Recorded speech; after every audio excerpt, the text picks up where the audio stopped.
I'm not really happy, and I don't think Real Madrid is ready for the El Clasico. Looking at the performance we put up against Juventus. So the game ended 1-0 with a tapping goal from Jude Bellingham and an assist for Vinicius Jr. That rebound was awarded by UEFA as an assist at the end of the game to Vinicius Jr. But there were so many things that went wrong in the team, and I see a whole lot of things wrong with it. The only crucial thing was we won the 3 points. We could have 10 otherwise, because Real Madrid had a lot of big moments, same as Juventus. They also had a lot of big moments. Kalulu nearly put Juventus on a goal wave, not for Thibaut that was there to rescue us. And it's actually very crazy how this game had to turn out like this, because Juventus in their past this game, this was the seventh one. Okay, so in their past this games, they have not won any game. And so we were all expecting it to be something very easy, even though from the look of things you could think it's a difficult game. But for a team like Real Madrid, it was supposed to be something easy for us to just score 3-1 or 4-1. If you look at the score predictions from both Juventus and Real Madrid fans, everyone was predicting Real Madrid to win by a large margin. And I was so disappointed in the performance of the team and in some individual performances as well. And we cannot continue like this. This is not the Real Madrid that is going to win the treble. This is not the Real Madrid that is going to beat Barcelona in El Clasico. With this kind of play, you can't meet a team that is very good in the final set, that is very good decisively, and you think you are coming home with a win. Whether it's a home game or an away game, they are going to put you in your right place.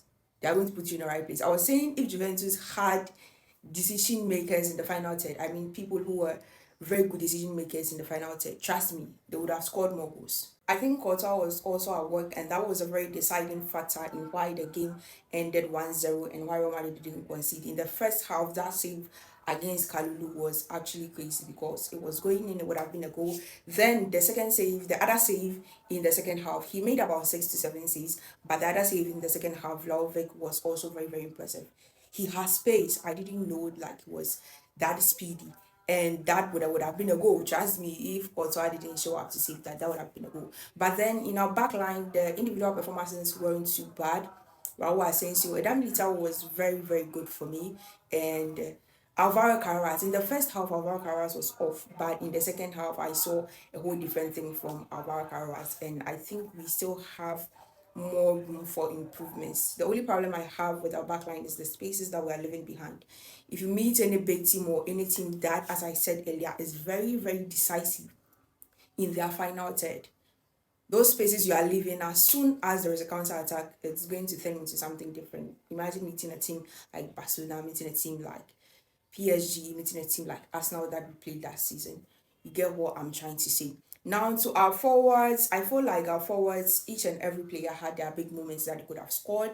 Vinicius, Mbappe, and Brahim Diaz. Let me start from Mbappe. Unfortunately, the Mbappe 11 game streak, is it 11 game or 13 game?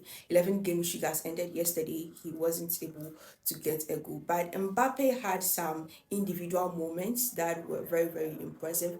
That individual moments at the right side, made some dribbles. It gave me flashback of his performance in the World Cup. And so with Mbappe, I wasn't necessarily impressed about the performance. It's like everything that we played versus Juve was more of individual performances instead of team cohesion or team performance. Talking about Vinicius Jr., that goal that Vinicius Jr. orchestrated, that Jude Bellingham converted from the rebound, it was by individual brilliance. It was by individual brilliance. It wasn't anything from the team. And that is not good, and that is not healthy for our team, because we need to play more like a team than individuals. With Brahim Diaz, I don't know, but it seems Brahim Diaz, it's always very disappointing. Mostly when Brahim Diaz comes from bench, he does the magic. The next game when he starts, then it's a whole calamity altogether. Brahim Diaz wasn't too bad, but I feel like there were moments that again Brahim Diaz could have converted them into goals. He had the opportunity, he had the chance to do that, but weren't able to do that. The key players that stood out for me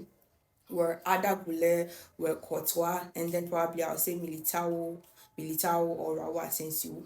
Yeah, so let me just say Ada Goulet, Courtois, and then Militao. I think Courtois already explained why. With Ada Goulet has been a very integral part of our team.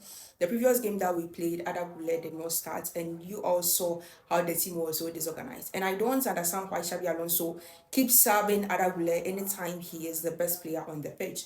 Ada Goulet was subbed on around 70th or 76th minute. That was the time he was taken off. Yes, subbed out rather. Yes, and I don't understand why you would sub our best player.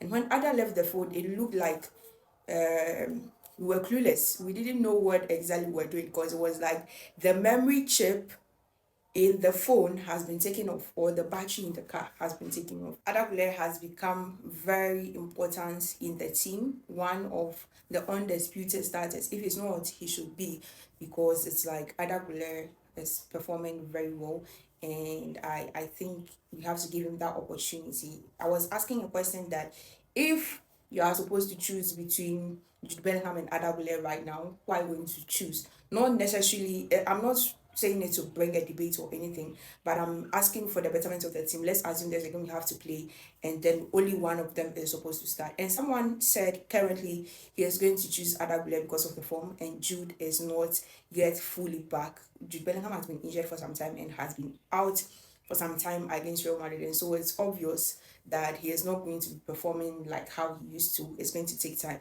But then I think it's time Jude Bellingham understands that now we have a forward, now we have box to box players, now we have a striker, Kylian Mbappe. We have Endrick, we have Gonzalo, and the role he played last season under Carlo Ancelotti as a false nine, as a forward midfielder, whatever that is, but more of progressive, more of an attacking forward, but this guy's in the midfield. He no longer plays that role. Now we have players to do that, and he should just stick to the midfield, right? The tapping was good. It won us the 3 points, but that is not his role. That is not his job. He should leave those things for Kylian Mbappe, Gonzalo, or Endrick if they are on. And so the person said he's going to choose Ada because Adagule is currently in form and Jude is still trying to recover from injury. And so there were a whole lot of things to this Real Madrid game versus Juventus. Basically not happy about Real Madrid's performance versus Juventus.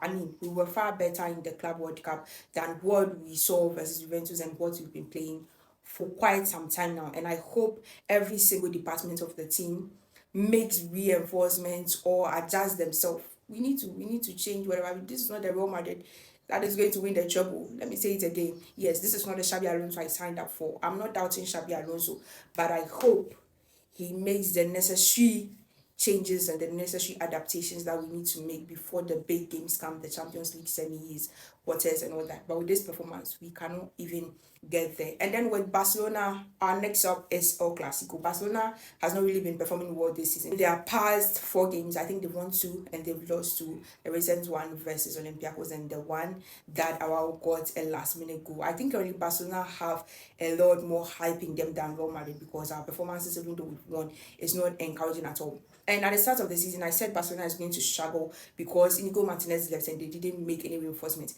And it is clear, we all can see how they are really struggling because Inigo Martinez left. And so with me, the El Clasico is a 50-50 something, but deep down I know Real Madrid is going to come up with a win. Just that I am not very confident about it. I'm going to be back with a preview of Real Madrid's game versus Barcelona, and I'm going to talk about the technicalities of the game and then what could be the most probable outcome. I didn't introduce you guys to my review, but that brings us to the end of my review of Real Madrid's game versus Juventus. Don't forget to like, share, and subscribe, and also comment who your man of the match was in the comment section. Vamos!